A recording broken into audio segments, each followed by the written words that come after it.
kita pakainya ini kan kopi luwak Arabica. Nah, itu paling setahun panen raya besar itu 2 kali kayak gitu. Nah, untuk sekali panen ya lumayan, kadang-kadang bisa mungkin 5 kintal sampai 10 kintal. Nah, nanti didistribusikan di setiap bulannya. Kalau ngomongin wah masalah ini lagi, iya aku benci akan hal itu gitu loh. Wah, ini kayaknya kemarin udah diselesaikan. Nah, tapi ya wis gitu loh, ketika kita coba menghadapinya dan kita tidak berekspektasi berlebihan terhadap masalah tersebut, ya pasti selesai. Mungkin akan dilema atau memilih jadi PNS atau jadi pengusaha, nah itu, atau jadi abdi negara lah, itu kan pilihan yang nggak mudah. Tapi dalam hidup ini kita seringkali dihadapkan oleh banyak pilihan. Dari sekian banyak pilihan yang hadir, tolong jangan pilih pilihan menyerah.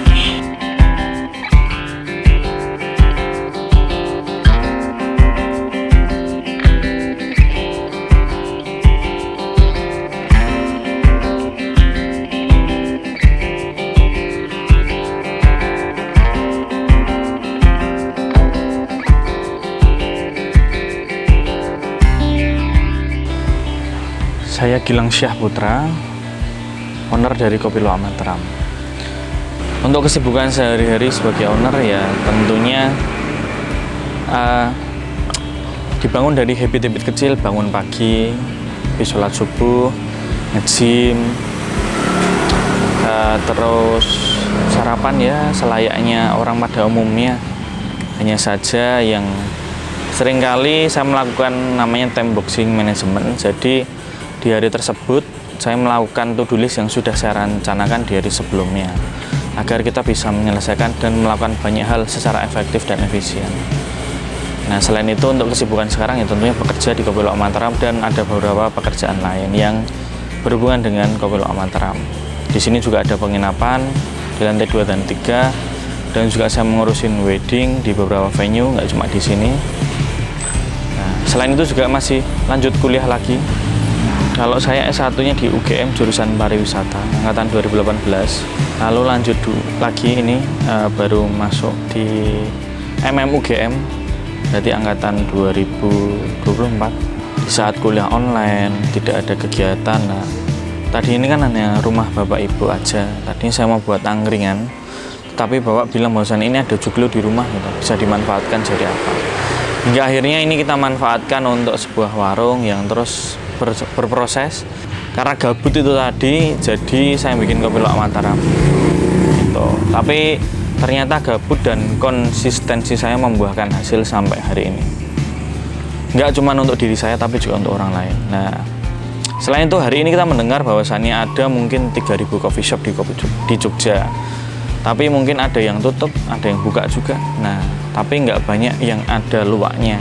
Nah, ini menjadi keunggulan dan unique selling point yang tidak ada di coffee shop yang lain.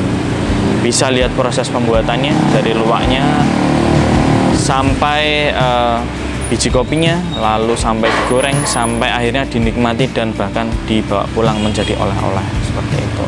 Nah, kalau ide Kopi Luwak ini sebetulnya terinspirasi dari tadinya kan oleh-oleh di Jogja itu begitu masif, ada bakpia, batik. Nah, kita berusaha menghadirkan oleh-oleh yang berbeda dengan tema yang luxury, yang premium, sehingga tercetuslah ide Kopi Luwak itu tadi yang beda dari yang lain untuk saat ini.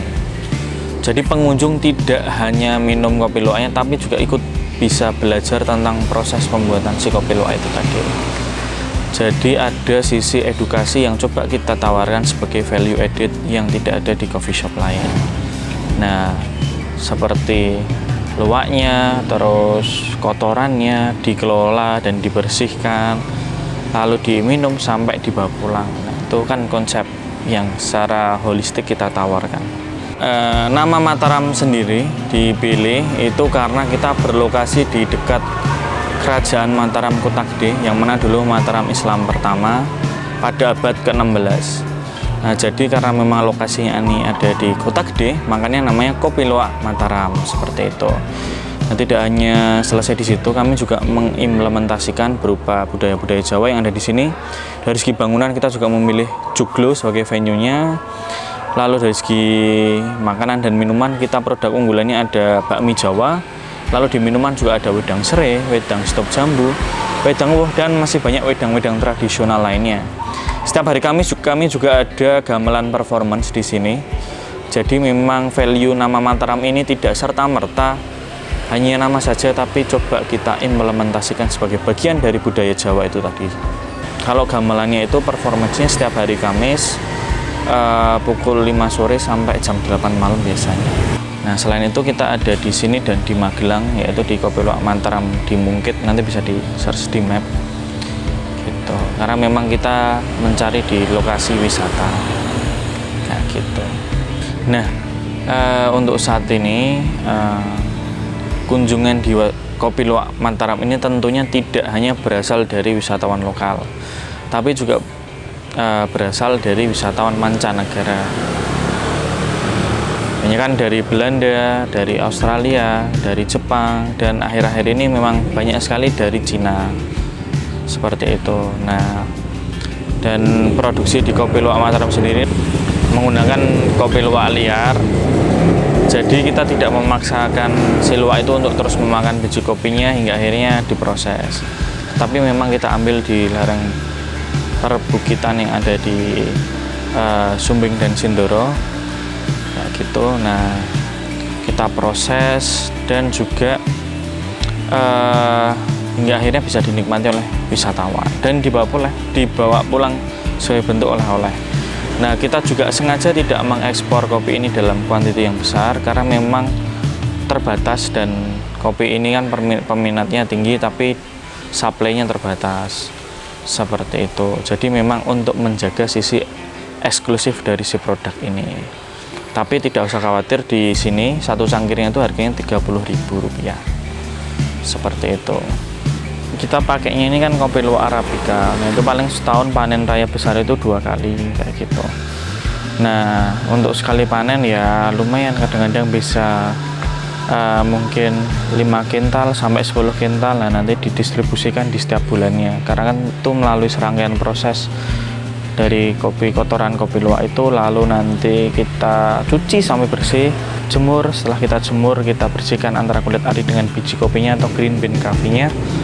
Lalu setelah itu kita sortir lagi, kita sangrai. Setelah kita sangrai, lalu kita giling menjadi kopi bubuk hingga akhirnya bisa dikemas, lalu bisa dijadikan oleh-oleh itu tadi.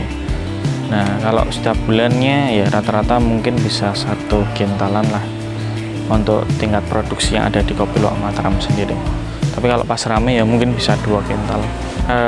Sejauh ini untuk segi quality controlnya, itu kan luwak itu kan liar mas, jadi tidak bisa kita pantau. Jadi kan dia itu nocturnal animal.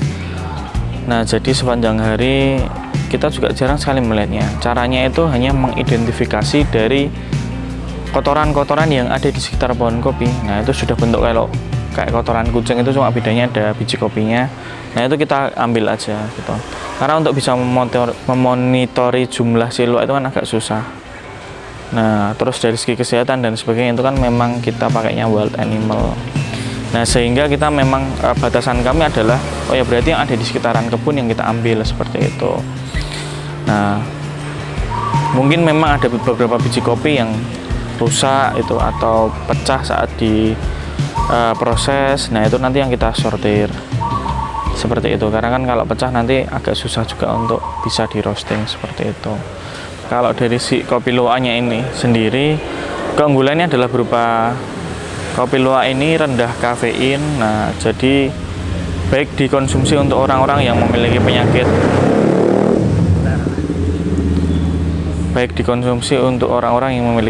seperti riwayat jantung, asam lambung gitu. Karena rangkaian proses di luwak itu tadi yang membuat kopi ini menjadi rendah kafein. Tapi ini catatannya dikonsumsinya tanpa gula ya mas. Nah, nanti kalau pakai gula beda lagi kayak gitu. Kalau kata Muhammad Ali, I hated every minute of training, I hated, but I said to myself, don't quit, suffer now. Nah, jadi ya aku berusaha untuk nggak kalah gitu loh. Aku berusaha untuk bisa survive atas pilihan yang sudah aku ambil gitu. Nah, kegigihan ini yang aku coba bangun setiap harinya. Kalau ngomongin wah masalah ini lagi, iya benci akan hal itu gitu loh. Wah, ini kayaknya kemarin udah diselesain. Nah, tapi ya wes gitu loh. Ketika kita coba menghadapinya dan kita tidak berekspektasi berlebihan terhadap masalah tersebut, ya pasti selesai.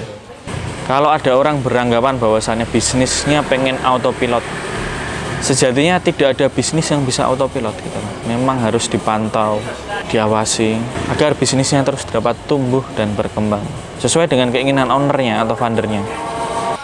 Saran buat rekan-rekan di sana, satu, komitmen terhadap pilihan yang diambil. Godaannya banyak, godaannya adalah waktu, terutama waktu dengan teman-teman atau waktu main game. Nah, karena itu adalah hal-hal yang harus dikorbankan ketika teman-teman komitmen terhadap pilihan yang sudah diambil.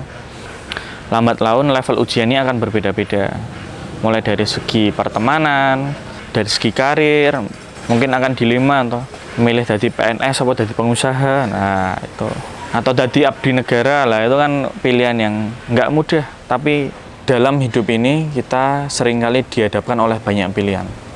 Dari sekian banyak pilihan yang hadir, tolong jangan pilih pilihan menyerah. Saya Gilang Syahputra, owner dari Kopi Luwak Mataram. Semoga apa yang saya sampaikan bisa bermanfaat untuk rekan-rekan sekalian. Terima kasih. Wassalamualaikum warahmatullahi wabarakatuh.